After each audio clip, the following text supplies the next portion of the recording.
اسلام آباد high court نے لاپتہ شہری فیضان عثمان کی بازیابی کے کیس میں ریمارکس دیے کہ گھر میں ویگو ڈالے آتے ہیں اور بندہ اٹھا لیا جاتا ہے۔ علاقے کے ایس ایچ او سمیت کسی کو پتہ ہی نہیں ہوتا۔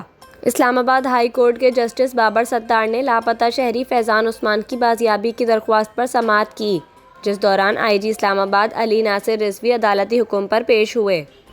لاپتہ شہری فیضان عثمان کو عدالتی حکم کے باوجود بازیاب کروا کر پیش نہ کیا جا سکا، جس پر ایڈیشنل اٹارنی جنرل نے استدعا کی کہ ہمیں 2-3 دن کا مزید وقت دیا جائے۔ آئی جی اسلام آباد علی ناصر رضوی نے روسٹرم پر آ کر موقف اپنایا کہ میں نے لاپتہ فیضان کے والد کے ساتھ آدھا گھنٹہ گزارا۔ فیضان کی لوکیشن پہلے اسلام آباد اور 17 اگست کو لاہور کی آئی۔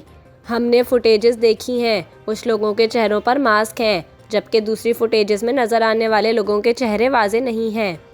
جسٹس بابر ستار نے ریمارکس دیے کہ ویگو ڈالے گھر آتے ہیں اور بندہ اٹھا لیا جاتا ہے۔